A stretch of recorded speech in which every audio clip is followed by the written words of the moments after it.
Hola, hola, ¿cómo están? Bendiciones. Bueno, ¿de qué vamos a hablar hoy? Hoy vamos a hablar un poco de la iglesia del Nuevo Testamento, ¿sí? Desde qué momento fue constituida la iglesia como nosotros hoy la conocemos y cómo fue que esto comenzó, ¿no? La palabra iglesia se utiliza a partir del Nuevo Testamento. ¿Y qué implica esto, no? Se llama iglesia a la reunión de los hijos de Dios. Pero vamos a ver cuál es el significado original de la palabra. La palabra iglesia proviene del griego eclesia, que significa asamblea o convocatoria, y generalmente esas asambleas eran en lugares públicos, ¿sí? Lo que tenemos que saber es que al principio, ¿sí? Cuando Jesús vino, murió, dejó a sus discípulos, la iglesia fue perseguida por muchísimo tiempo, ¿sí? Recién 300 años después de la cruz de Jesús fue cuando la iglesia pudo tener un edificio donde reunirse. Entonces, si nosotros vamos a la historia y a la iglesia primitiva, a la iglesia de Hechos de los Apóstoles que está en la Biblia, vamos a encontrar que la iglesia se reunía en lugares públicos donde predicaba y en las casas. El modelo original de iglesia es en las casas. Se llama iglesia al conjunto de personas que se reúnen para hablar de Jesús, leer las escrituras, compartir un momento juntos, ¿sí? A eso se llama. O sea que lo que nosotros hacemos, estas reuniones caseras, reuniones en las casas, donde nosotros hablamos del Señor y lo denominamos célula, es el modelo de la iglesia primitiva. Por eso funciona también, ¿sí? Entonces, fue imposible que la iglesia tuviera un edificio así como tenemos nosotros hoy, sino hasta el año 300 después de Cristo, ¿sí? Cuando la iglesia empezó a tener ese lugar donde reunirse, se fue perdiendo un poco esa costumbre que se tenía de reunirse en las casas. Hasta que en 1964, un pastor coreano llamado David Chong-gi-cho, que es de Corea del Sur, volvió a este modelo de la iglesia y fue ahí cuando empezaron las iglesias celulares, ¿sí? ¿Qué podemos ver? Fíjense que le voy a pasar, por ejemplo, un versículo. Por todo Hechos habla de que, por ejemplo, Hechos 20:20 habla de que la gente predicaba públicamente de Jesús y después se reunía en las casas, ¿sí? Las bases históricas de esto, por ejemplo, hoy día nosotros utilizamos el nombre célula, ¿sí? Para que todas las personas se reúnan, hagan un pequeño culto, ¿no es cierto? Pero lo que tenemos que tener en cuenta es una cosa. Nosotros somos el cuerpo de Cristo como iglesia, pero mi cuerpo, yo, persona, la Biblia dice que soy templo del Espíritu Santo. Y primero quiero decirte qué significa la palabra templo. La palabra templo es un lugar sagrado, ¿sí? Un espacio dedicado de forma exclusiva al culto a una divinidad. Esa es la definición, digamos, que podemos encontrar en Google. Ahora, la Biblia dice en Corintios 13:16, ¿acaso no saben que ustedes son templo de Dios y que el Espíritu Santo habita en ustedes? ¿Por qué nosotros somos el templo? Porque el Espíritu de Dios habita en nosotros. Y dice, si alguno destruye el templo de Dios, Dios lo destruirá a él, porque el templo de Dios es santo. Y ustedes, nosotros, somos ese templo. Fíjate qué importante y qué diferente. Templo de Dios, donde habita el Espíritu Santo de Dios, soy yo. La iglesia es el lugar donde nos reunimos, ¿sí? Porque eso es lo que Dios busca. Dice que nosotros no perdamos la costumbre de congregarnos y de habitar en una coinonía. Esa palabra implica que nosotros nos conozcamos, que compartamos tiempo juntos, que compartamos nuestros testimonios y nuestra experiencia de lo que el Señor está haciendo en nuestra vida, ¿sí? No te vas a encontrar en la iglesia con gente perfecta, no te vas a encontrar en la iglesia. Tenemos que quitarnos esa idea romantizada de que todos los cristianos somos buenitos y somos perfectos. ¿Saben qué? No. Somos personas como la vas a encontrar en cualquier otro lugar. Pero ¿sabes cuál es la diferencia? Que nosotros estamos en el lugar correcto, dejándonos transformar por el Espíritu Santo de Dios. Y eso es lo que necesitamos, ¿sí? En la iglesia te vas a encontrar con gente como te encontrás en cualquier lado, pero gente que está en el lugar correcto, esperando que Dios termine la buena obra que comenzó en el momento que la persona aceptó a Jesús en su corazón. Cuando finaliza la persecución, ¿sí?, a la iglesia primitiva, que fue en el año 312 después de Cristo, de nuestra era, ¿sí?, la iglesia empezó a tener estos edificios, ¿no es cierto? Hasta que viene este pastor llamado Chong Cho, que es coreano, que es de quien se copia este modelo celular, porque realmente le dio un resultado impresionante. Fíjense que está documentada la iglesia de este pastor Cho como la iglesia más grande del mundo, con 25.000 células y 750.000 miembros. Además, 21 iglesias satélites. O sea, era un pastor que tenía 21 iglesias satélites a través de este sistema celular, que fue el sistema que usaron los 12 discípulos de Jesús para expandir la iglesia al mundo entero hasta lo último de la tierra. Fíjense qué bueno que es. Ahora, nosotros conocemos lo que es una célula porque cada una de nosotras indudablemente participa en una, ¿no es cierto? O sea, nuestra iglesia tiene este sistema. Vos llegás nuevo a la iglesia y la idea es que vos puedas ir a una célula. ¿Y por qué vamos a una célula? Porque, ¿saben? Sería imposible para un ser humano, por ejemplo, para un pastor o para la pastora de la iglesia, ocuparse de cada uno de nosotros, de cada uno de nuestros problemas, poder estar atentos, mandarte un mensajito, preguntarte cómo estás, ir a visitarte de vez en cuando, compartir con vos la palabra y demás. Entonces, una manera súper práctica es por medio de la célula. ¿Saben que la célula es una pequeña iglesia? ¿Sí? Porque si vamos a que es una reunión de personas para compartir la palabra y compartir de Jesús, entonces nuestras células son una pequeña iglesia, ¿sí? Vamos a ver todos los problemas y todas las situaciones que surgen en una iglesia de muchas personas, también surgen en una célula pequeña, ¿sí? Entonces, ¿qué es una célula? Un grupo de 4 a 15 personas.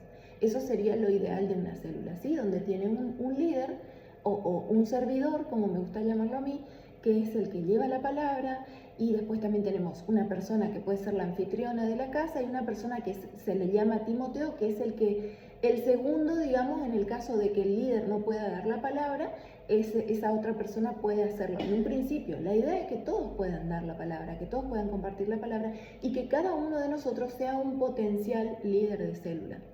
¿Saben por qué? Porque de eso se trata el Evangelio. El Evangelio se trata de predicar a Jesús en Judea, en Samaria y hasta lo último de la tierra, dijo el Señor. Que vayamos y hagamos discípulos, ¿sí? ¿Quién es un discípulo? Vamos a ver quiénes eran los discípulos de Jesús. Fue gente, un grupo de gente que compartió con Cristo sus años de ministerio en esta tierra, que caminaban con Él, que dormían con Él, que sanaban con Él, que veían cómo Él predicaba, que veían cómo Él enfrentaba los problemas, que veían cómo Él oraba, que veían cómo Él buscaba al Padre, que veían cómo Él ayunaba. Y ellos aprendieron de Él viendo lo que Él hacía. Hay una gran diferencia entre un líder y una autoridad. Una autoridad es alguien impuesto, ¿sí?, al que le tenés que obedecer. Un líder es alguien que te muestra cómo se hacen las cosas, del cual vos tenés admiración y decidís copiarle cómo las hace, imitarle. Nosotros, nuestro líder, nuestro sumo sacerdote mayor es Cristo. Si nosotros queremos saber cómo era un buen líder, miremos a Cristo. Veamos en la palabra cómo Él predicaba, cómo Él sanaba, cómo Él compartía con sus discípulos. Y entonces nosotros somos, como cristianos, somos seguidores de Cristo. O sea, nuestro líder principal es el Señor y a Él imitamos. Cuando nosotros somos constituidos líderes de una célula, ¿sí?, lo que nosotros estamos haciendo es mostrarles el carácter de Cristo en nosotros a otras personas. Por supuesto que ese carácter no está terminado de desarrollar, ese carácter está en proceso, como lo está cada una de las personas de este mundo que sigue y sirve al Señor. Pero estamos en el proceso y eso es lo importante, ¿sí? No deben faltar en una célula la evangelización, la confraternización, la edificación, ¿sí?, el compartir testimonios, el compartir un tiempo. La célula tiene que tener un horario de duración de 1 hora a 1 hora y media, no más que eso. ¿Saben por qué? Porque nosotros tenemos que poder organizarnos, ¿sí? Y tener ese tiempo, ¿sí? Decir, bueno, esto es de 15 a 16. La puntualidad es fundamental y la puntualidad empieza por el líder. El líder tiene que tener todo listo. Miren, yo siempre pienso una cosa. Yo estoy recibiendo a alguien que es más importante que nadie en mi casa. Por eso me ocupo del lugar, del ambiente, de que esté todo lindo. Como si vos fueras a recibir a alguien súper importante. ¿Cómo te prepararías vos? ¿Cómo prepararías tu casa? No es algo improvisado. Nosotros estamos recibiendo al Rey del Universo. El Espíritu Santo de Dios va a estar ahí con nosotros en esa célula, ¿sí? Y así tenemos que prepararnos nosotros, así tiene que ser el horario, nosotras tenemos que ser puntuales, tenemos que enseñarle puntualidad a la gente, ¿sí? Parece algo tan tonto lo de la puntualidad, pero es súper importante. Si vos no podés ser fiel en cumplir un horario para el Señor, mucho más te va a costar cualquier otra cosa que el Señor te pida. ¿Se entiende? Por eso en los pequeños detalles nosotros empezamos a formarnos como buenos líderes y buenos discípulos. Entonces cada cosa es importante, que cumplas el horario de inicio como también el horario de finalización. Y que, por ejemplo, si alguna de las personas de la célula necesita conversar algo puntual con vos, vos tengas un margen de media hora después que termina la célula para poder charlar con esa persona, ¿sí?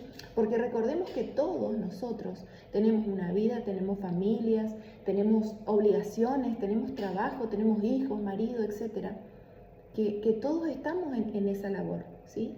Pero eso no quita que nosotros podamos cumplir con el llamado que Jesús nos hizo. Hay gente que es llamada a tiempo completo a servirle al Señor y gloria a Dios por esa gente. Pero después estamos los otros que fuimos llamados de manera parcial, por lo menos por este tiempo, ¿sí? O en el tiempo que hoy te toca servirle al Señor o en tus inicios es de manera parcial. Entonces, ¿sabes qué?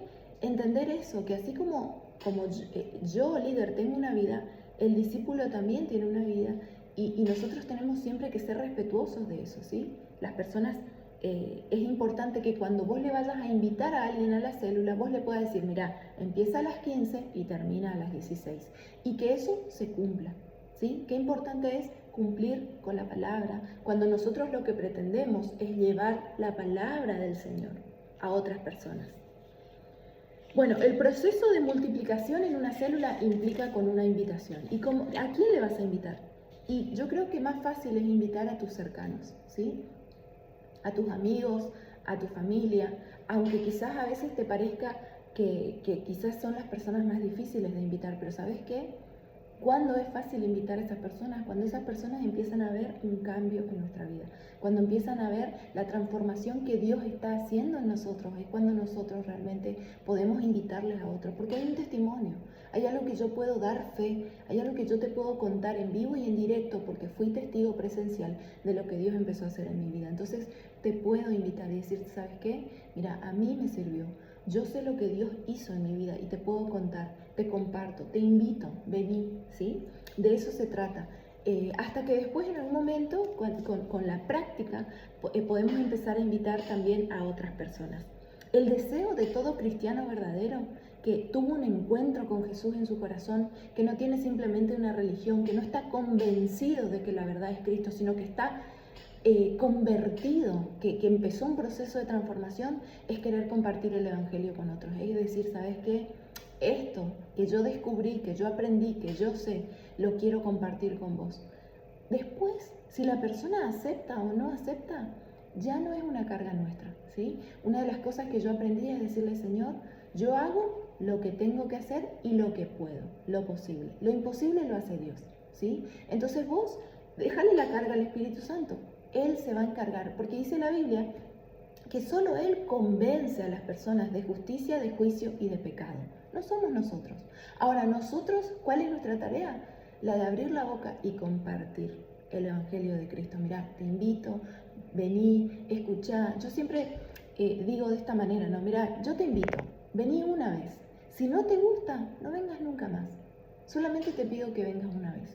¿Y sabés lo que hago? Oro y le pido al Espíritu Santo que haga Él su buena obra, que Él toque los corazones. No voy a tocar yo, no son mis palabras, ¿sí? Va a ser Él, el Espíritu Santo, el que va a convencer a las personas, el que va a tocar el corazón de las personas.